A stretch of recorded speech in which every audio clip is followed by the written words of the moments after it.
Welcome to the 15th Annual Nantucket Book Festival Saturday edition.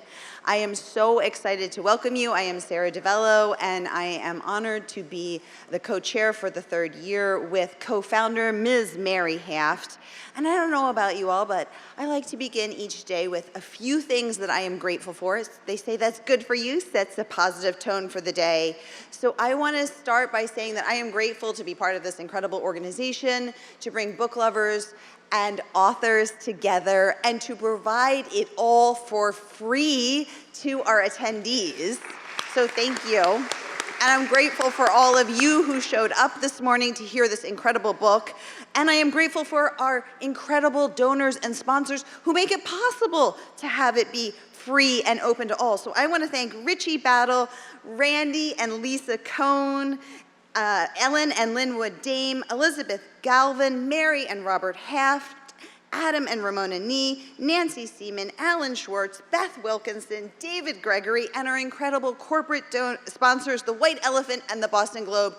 Thank you to all of them who make it possible to be here today. Okay, you guys, I have to make a confession. I have had a lifelong secret obsession with pirates. I don't know why. I am obsessed with them, and I am most obsessed with the idea of a lady pirate.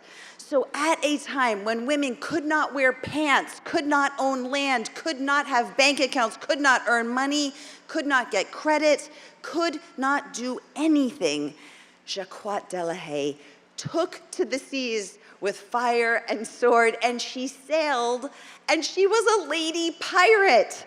And the incredible Dr. Vanessa Riley has brought her to life on the page and brought this incredible trailblazing, seafaring woman to life, honoring her story. And I am so excited to share it with you today.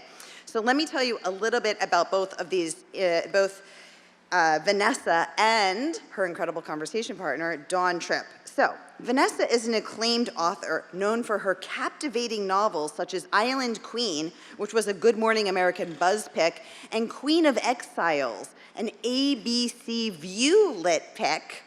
She was honored for the 2024 Georgia Mystery and Detective Author of the Year for Murder in Drury Lane, and the 2023 Georgia Literary Fiction Author of the Year for Sister, Mother, Warrior. Her craft highlights hidden narratives of power, love, and sisterhood of Black women and women of color in historical fiction, romance, and mystery. Her works have received praise from publications like the Washington Post, Entertainment Weekly, NPR, Publishers Weekly, and the New York Times. She is amazing, and this is her first trip to Nantucket. Let's welcome her.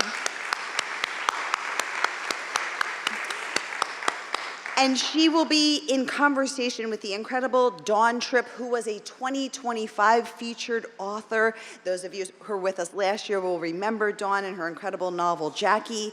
Dawn is the nationally best-selling author of 5 novels. Her most recent, Jackie, is a fictionalized biography of Jacqueline Kennedy Onassis, which was longlisted for the Massachusetts Book Award and won the San Diego Writers Historical Fiction Award.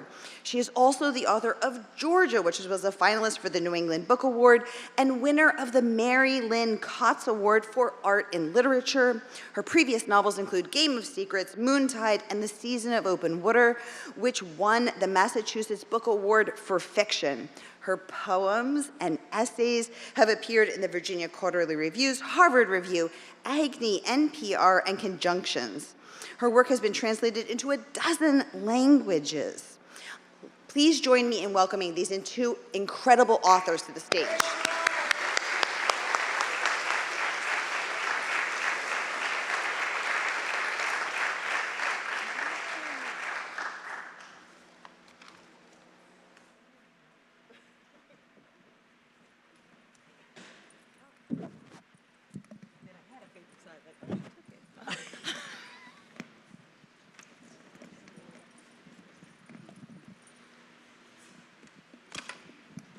Thank you, Sarah. And thank all of you so much for being here, 9 a.m. In the morning. I know that's early, and I just really appreciate your giving this hour of your time to us. I also want to express, this is a remarkably special book festival. It is, for me, who's, has some familiarity with book festivals, I feel like this is unique. The spirit of generosity, the profound care for reading, not just for authors and readers, but for the ways that authors and readers connect through the lens of a story and the lens of a conversation and the sharing of ideas and the commitment to the community, the literary community. So thank you so much, and I'm honored to be in conversation with you today, Vanessa. Oh, thank you very much, and I am so pleased to be here. This is my first trip to Nantucket. It will be my last. You guys are so amazing and so personable, and you let us cross the street. I'm amazed. So I'm gonna just share a little bit about my words about this book. This, to me, is a magnificent historical novel about shifting identity, place, and female power. Fire, Sword, and Sea is a bold, immersive story about a legendary 17th century pirate and her passion for freedom in the sea. The Washington Post, among so many others, praises this book for exploring the maritime and political history of the Caribbean through the eyes of a woman determined to follow her own path. Riley's latest is a welcome addition to her body of work, uncovering forgotten or overlooked women from the past. So I want to know, we've had a little bit of a chance to talk over this weekend, but there are some questions I haven't asked yet deliberately because I wanted to ask them for the first time here. Tell us, how did this story of this extraordinary young woman take hold? Well, I was on an arduous writing retreat in Jamaica. And anytime I go somewhere, I want to know about the local history. So for those who don't know, Kingston, Jamaica is right next to Port Royal. Port Royal is the Sodom and Gomorrah of the West Indies. On a single day, it was hit with a tsunami, an earthquake, and half the city burned. It's literally still in the ocean. But the piece of the fort that survived, they've turned into a museum. So Fort Charles is there. So we're walking through the museum. I have my daughter, I have my mother-in-law, and we're all over this fort. So we walked where Lord Nelson had walked and took the viewpoint there. We're crawling over cannons, doing this kind of thing. And they're like, would you like to see the prisons? And I said, no, I'm Black. I don't want to go see the prisons. She said, but we have the female pirates were kept there. I'm still Black. She said, the pirates are there. And I'm like, I'm still Black. She's like, the female pirates, Mary Read and Anne Bonny. Okay, I'm gone, right? Now I've got to go see it. And this joyous feeling that we've had all over the fort changes immediately. We learned later that Mary Read actually died there. And it was just a different feeling. I knew there was a story. And I don't want to get spooky on you guys, but sometimes you just feel there is a story there. And started doing some research, and the name Jacquot de la Haye comes up. And I find this girl, literally, she's a girl. She works in her father's tavern. She's a screw-up. She's, rebellious. And somehow this woman comes from basically being a barmaid to a pirate captain, leading an integrated boat of men and women. And I was like, I have to know everything about her story. And just after that, I was gone. I was a pirate for a while. So one of the things that I love so much about this book is how meticulously it's researched. And I'm a bit of a stickler for that in historical fiction. It needs to feel fluently real. So I need to be able to enter the story and feel like I'm entirely immersed in a world and with the kind of telling detail that brings a place to life, a time to life.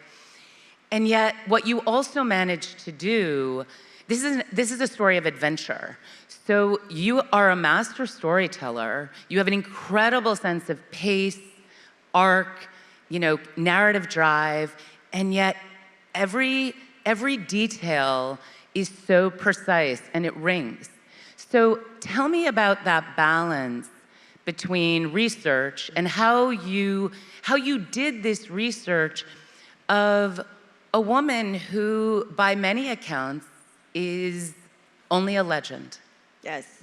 So whenever you research women, particularly beyond 2000, if you go far back, it's very difficult.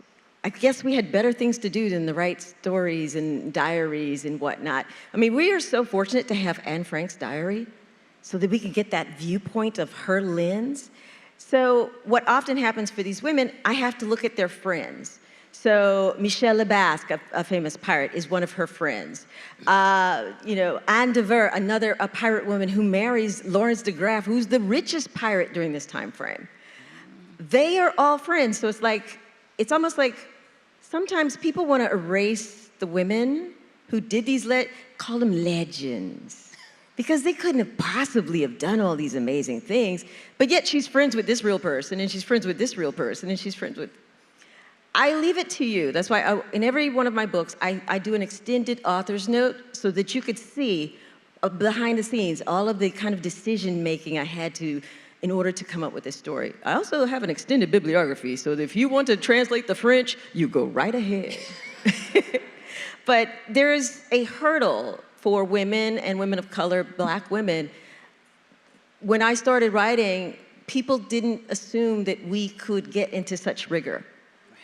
And at the same time, I know this may be the first time somebody is pouring into Kingston or Port Royal or Portugal, and I want it to be as authentic as possible. So I want to get the details right. I want you to feel like you are safely on that boat with your coat, that you're a crew member, and that you've got a mission that you have to do. So it's a delicate balance of all the different details that make it feel real and authentic, but yet not a science project, because I will take you into some weeds, and so you're battling yourself, but the story has to win. You didn't pick up an encyclopedia. You picked up a story that you want to be transported, and that is my first and ultimate goal. So to your author's note, to the point about your author's note, the author's note comes at the end of the book. Mm-hmm. I highly recommend, when you get this book, that you actually read the author's note first. Because to me, it is such a frame for how you choose to interrogate history. And and there's a line in there that I want to kind of unpack a little bit with you. Mm-hmm. You write, chattel slavery was the universal standard of wealth in the 1600s. While anyone from anywhere could be enslaved, the harshest and most brutal form of enslavement were reserved for Africans. That quote, I went back through after I read that at the end of the book, and I read the book again, because I wanted to understand the landscape that you had created, the world of a place that you had created. And you don't just create a place in a seasonless way. You create the turns of season, the sort of the wetter seasons, the dry seasons, the smells. We're so in that world. Mm-hmm. And yet you're also interrogating the politics, the parameters, the human dynamics in that world that form so much of where we are today. And I just was wondering if you would talk about the way those themes, mm-hmm. And the way the age of slavery really kind of drove your passion to tell her story. Because you also write, there's a line in the book, not in the author's note, where you talk about how skin color does not offer any protection. Any protection for a woman. Yes. So Jacquot, in this world of the 1600s, women have only two places. You're either a wife or a wench, or as a friend said, a hoe or a housewife. That is it. You marry well. Jane Austen got it exactly right. That speaks to the mobility of your children. It speaks to the level of education your children can achieve. It's all about marrying well. But Jacquot is working for her father, and she's hearing all these stories of the pirates that are coming in. And they're spending large sums of money on the food and the ale, and she's hearing these stories, and she wants more. But I take pains in the book to show that all these women want more, but everyone is endangered. At that point in time, the French was trying to defeat Spain in colonizing the West Indies. So they would literally had an agreement with the king to steal French women off the streets. They would take them from the prisons first, then they would steal them off the streets. They would shackle them and throw them in the bottom of the boat. Does that sound familiar? French women, this is happening too. And then for 3 months, they're in the bottom of a boat, very little light. They get to Tortuga, and their choices are you're either going to be sold as a wife or you're going to be sold to the brothels. That is enslavement. Is it as bad as chattel slavery? Some could say yes. But their children would be free. That is one of the distinctions with chattel slavery. You are born into the system, you will continue to be in this system until somehow you are paid for and you are made free. There are instances in the book, because I don't want to give spoilers, but enslavement of various forms affects everyone, because I want that universal theme. We are all in danger if one of us is in danger. So the other piece, the other kind of vast territory that you take on is the age of piracy, and that our understandings and assumptions around piracy need to be challenged. Can you talk a little bit about that? And what is it about that age, which was chaotic, which was, there's a lawlessness to it, in terms of what were you interested in interrogating? What were you interested in challenging? And how did that chaos allow for a certain mobility? Absolutely. So in the 1600s, piracy is legal. Many of us think of the 1700s, especially with Mary Read and Anne Bonny. That's 1730s timeframe. That's when it becomes illegal to be a pirate, because in this world, there's only two main forces. That is the Spanish Armada, the big ships, and the Muslim Mughals. Those two countries have all the gold and the wealth, and so England and France and Portugal and the Netherlands are all saying, yes, attack them, don't attack us. We'll give you a writ to do that. You give us a little tithe. We will look the other way because we want to use you as our navy.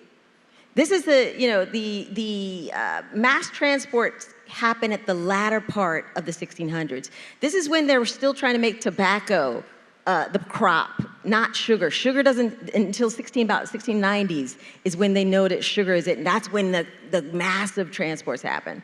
So there is this chaos in the world that's legal, with these constraints primarily on women of what they should do and how they should behave, where you literally, I could be a doctor, I could be a pirate. These are career options on this grander scale. So to me, it's pure chaos.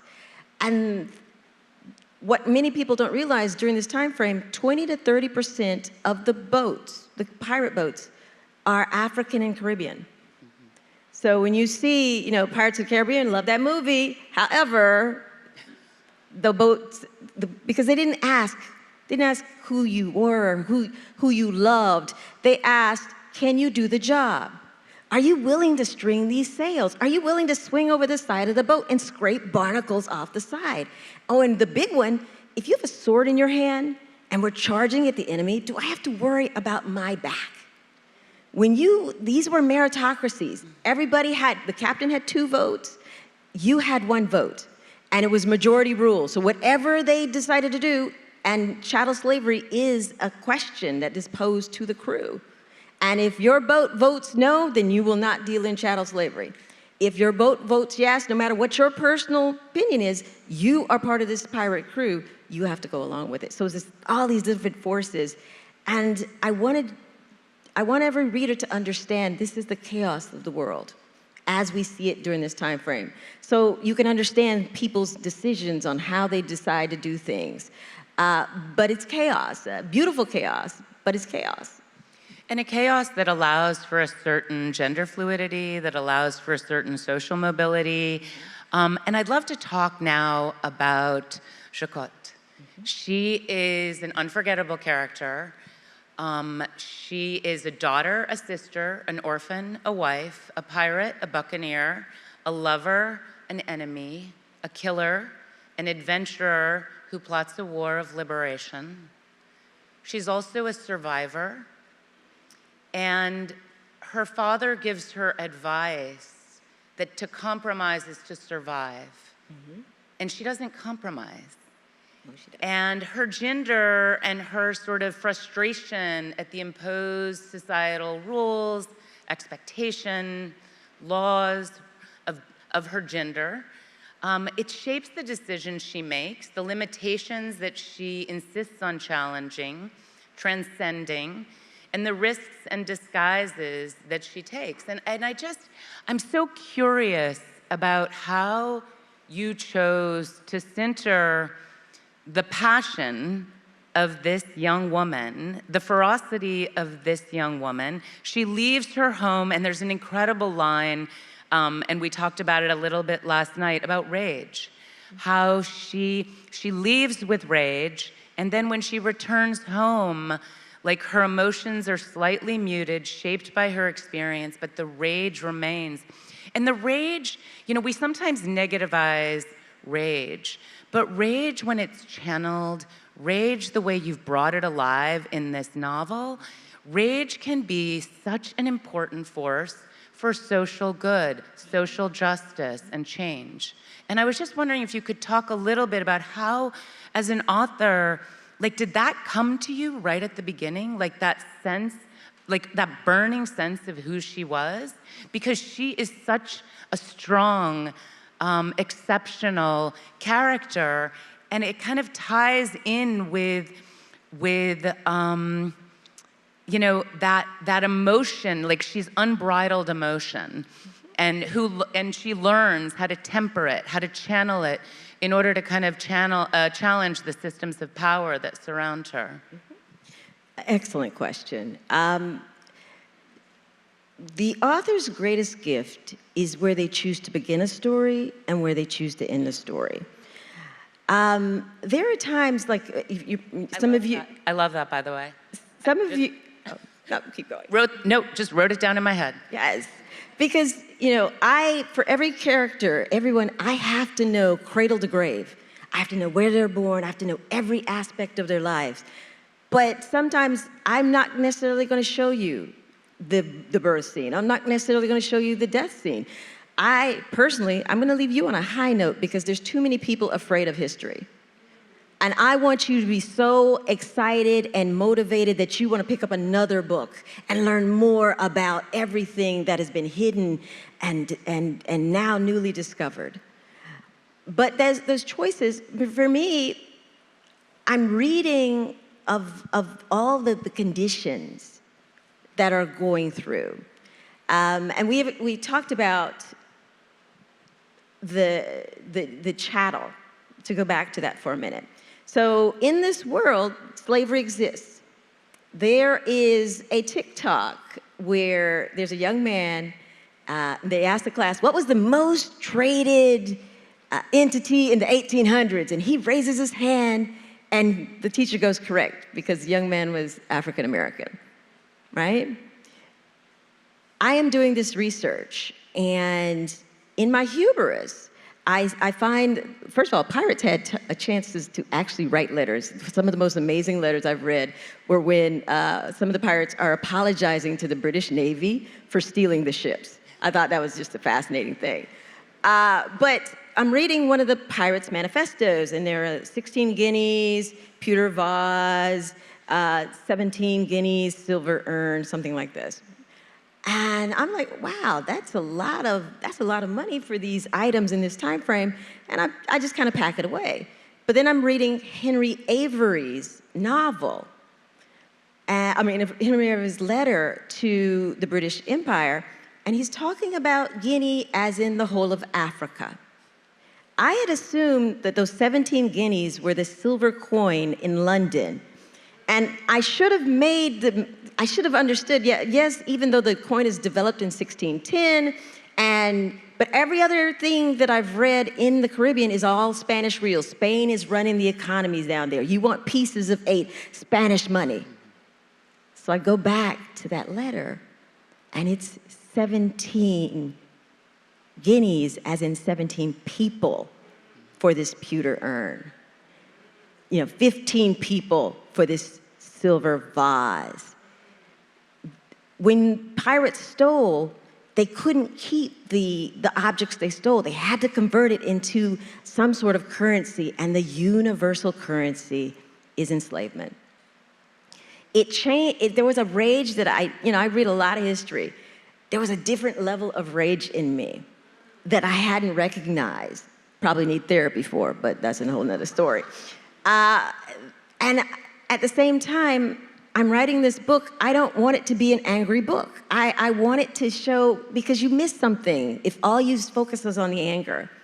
And even in somebody's worst day, there is always moments of joy and hope. And the strength of Jacquot to survive all of these various things, navigate all of these power prisms, and to keep moving, I wanted that to be the thing that you take away. So it's a careful balance of presenting the history, but also presenting the humanity right along with it. And my last question, because I want to make sure that we open up to your questions, is you just talked about how the choice a writer, the sort of greatest gift that a writer has, is deciding when to begin the book, when to end the book. This book begins with a passage called Twilight, and it ends with another passage called Twilight. And I love that so much, because the journey that you tell of this young woman and the age that she lives in, and the relationships that she forms, that she loses, the love, the adventure, and the hardship that she faces, the realizations that she comes to that sober her, that she learns through and drives forward. This is a story of a young, fierce, flawed woman who has to learn what it is to live in the between. Okay, that was beautiful. But I cried when I got to that last passage, and the awareness that sometimes that's what we're left with. In a way, yes, it ends on a higher note and a sense of kind of, there's a resolution, and loose ends are what we live on, right? Absolutely. When you sculpt a novel, in your first time when you're writing it, you don't necessarily, you feel the themes, but you don't really know the themes. When you start revising it and cutting off the chaff, you see the silver nuggets. And for me, time was a very big thing when I was writing this book. And I didn't realize there were 2 twilights in every day. That's 2 opportunities to make something new of yourself and to change, or to think about something that you thought of in the morning that might have just kind of just brushed past you. Now it's the twilight and the sunset that you can really think about. And so this woman, she lives, she loves, she loses. And sometimes, for a woman to have the things she wants, there's always a sacrifice. And I wanted that to come through, and it's like our second thought of, this is the life I've lived. I wouldn't change necessarily a thing, but this is the life I've lived. Thank you so much. Yeah.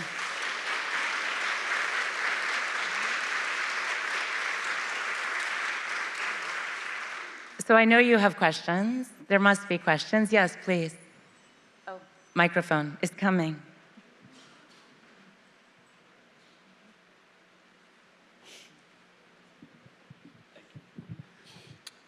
A long time ago, I got a degree in engineering, and there was very little room in the curriculum for any liberal arts. So I'm curious about how you got from Penn State and then a PhD in mechanical engineering from Stanford to where you are now. And did that education help very much you becoming a novelist? Yes, and I'm busted. All right, I'm a nerd up here. I'm a certified nerd. And I have 1,000,000 degrees. I have a bachelor's in mechanical engineering and a master's in mechanical engineering from Penn State University. I have a master's in industrial engineering from Stanford University and a doctorate in mechanical engineering from Stanford University. So it's obviously the choice to write these books. But when I was a young girl, I loved to write and I also loved science. And my mom sat me down one day and she was like, "Baby, I know you like this writing thing, but you need to pay your bills." She's right. Writing is not, the choice is not for the faint of heart. You also need strong mathematical budgeting skills, so it's a thing. But when you have a passion for something, it does not go away. It haunts you sometimes. And there have been points in my life where I needed to just sit back and I pull out my journals from high school and I start writing in them. For me, the engineering degree is twofold. It teaches me those questions of how and why, because I was always to be curious. It might have been about martensitic transformation induced by lasers at one point in my life, and now it is, well, how exactly do you go on the side of a boat to scrape off a barnacle without falling into the sea? There's different things that we do. Also, my database research skills are bar none. If I cannot find it in 3 weeks, it does not exist. And that is purely from trying to put together academic papers to prove various points in the data with, X-ray diffraction. I can go very nerd on you, so I'm trying to pull myself back. But I find it's like in the writing field, you'll find a lot of lawyers. You will find closet engineers that also want to write. There's this piece of their brains that has been captive by mathematics or industrial systems, and they want that bit of freedom. One of the times I was working for General Motors, and I wrote something on die-cast manufacturing, and my boss pulls me aside and he's like, "Vanessa, this is way too interesting. I need you to focus. Just tell us what happened. Not how things felt. What happened?" Okay. But so it's anybody who's an engineer, it is your superpower. Lean into it. It will give you a different perspective. And one of the people say like they feel like they're there. That is all an engineer, because we're going to think about weather conditions. We're going to sailing. Like I was literally charting sailing movements and how the currents would flow at different times of the year to make sure I got that right. I don't think normal people do that. And yet, that is exactly what feels so special for me as someone who is rigorous in her own research with the historical record. That's what feels so special about this book, is that it reads like you are in that world. And it is not, there's dimensions. You're reconstructing a legend more than you're inventing. You're reconstructing a world. And there's a rigor to it that really, there's a kind of ruthlessness to that rigor that shines. Yeah.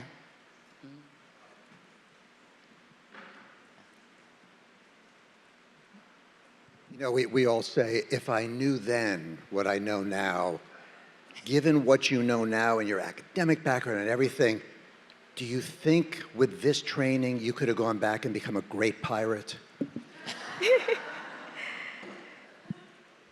I think so. I think so. I know now that I would have to be very good with a sword. That would make the difference. If I was good with a sword, I would be a great pirate. If I was just so-so, no, I'm going to get killed sometime. And that's not going to be a very great story. So if my sword work would work, yes. And the ability to read maps and night sky navigation, that's the key. If you don't know those two, you're going to blow it. Yes, it's right there.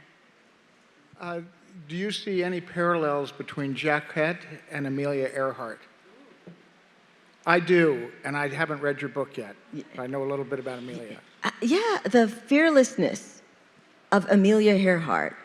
The gender fluidity. Gender fluidity. Okay, that one I did not know, but yes.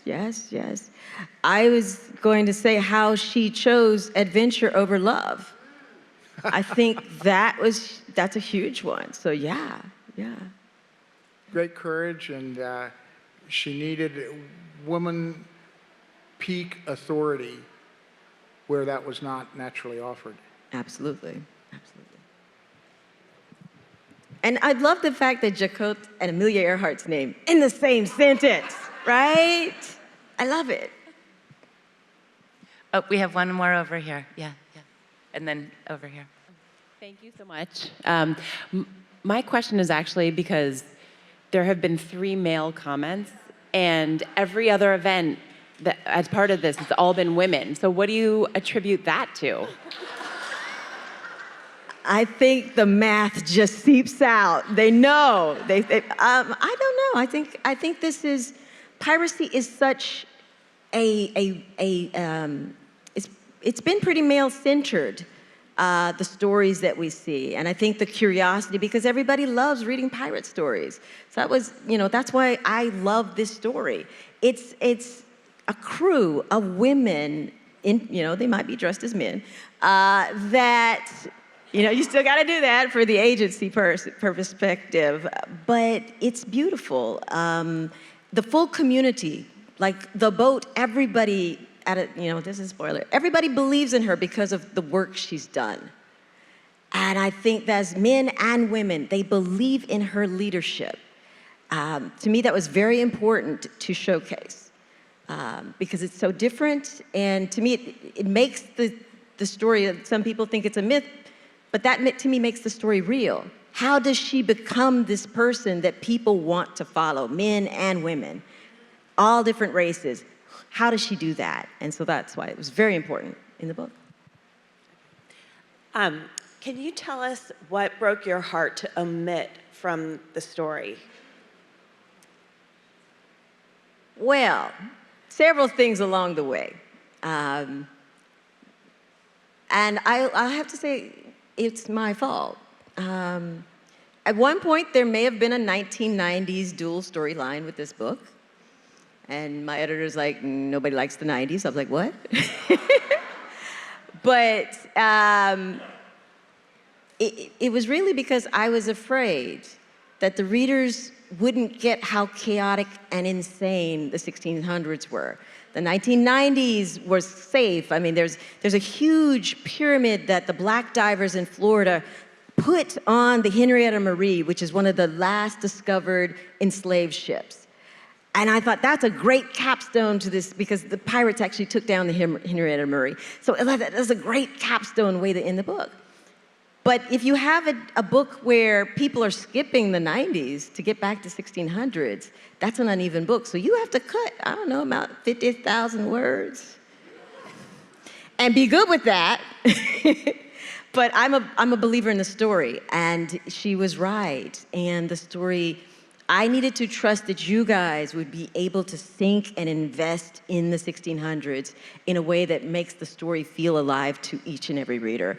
And you have, and I'm so excited about that. So yeah, there's a whole 1990s thread that let me answer the question. No, you can't use it for another book. It's too specific. And in many ways, it would have been such a different story. Very different. It would have been a story where there's this awareness that we're looking back on history rather than, feeling it and living like it. that history is something we're living every day. Mm-hmm.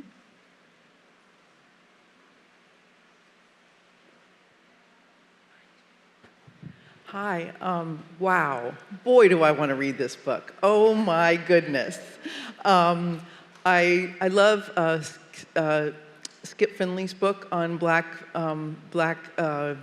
whaling captains, which really opened my eyes to the fact that this was a meritocracy, and if you could do the work, you were honored and revered and trusted. And I didn't know this story, and it just tells us all how empowering it is to reveal this kind of history, that there were women that were so powerful in the 1600s. I just really want to thank you for writing that.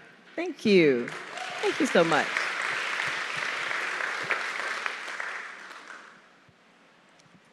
Yes.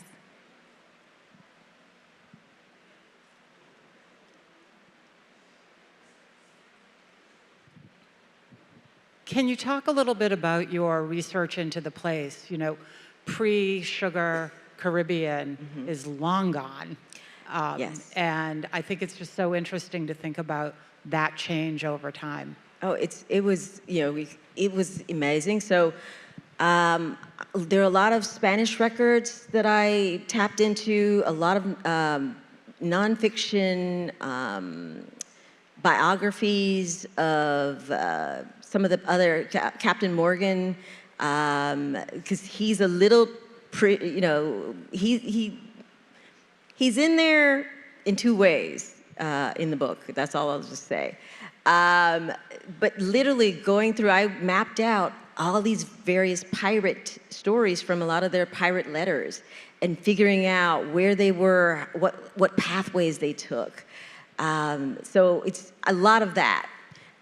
There are very few 1600 newspapers. Usually newspapers are my way to go. There was very few, and they was oldie, and like you have to translate twice because you've got to, the language barrier. Language was also an issue because, ye old language was very interesting. Shakespeare is still normalizing the language during this time frame. And it's like, then it's normalized in Europe. Does it make its way to the West Indies?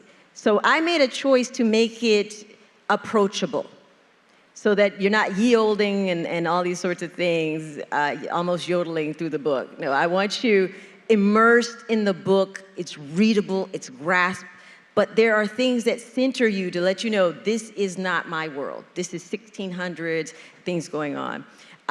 The monasteries have lots of documents, particularly because the Catholics were involved in enslavement.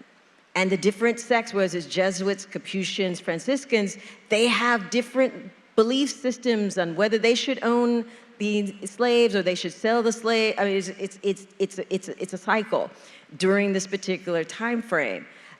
So I believe in centering what's going on in the world at that time frame because everybody knew. We think we're great because we have iPhones, right? And we're getting this instant feed read. It would take longer. Ships would come into harbor. Soldiers would bring news, bits, and then on occasion you'd get papers. And that spreads what's happening in the world. And if there's a war going on, you're feeling it because there's embargoes. So you're not getting certain goods. And so sometimes I'm looking at documents and they're complaining about not getting bleach.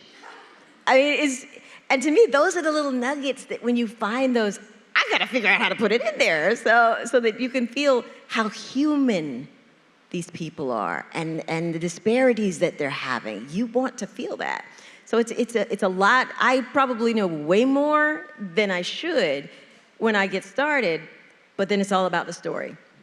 And you're paring back your darlings. Jane Austen famously, the current theory is when she first writes, everybody's wearing clothes.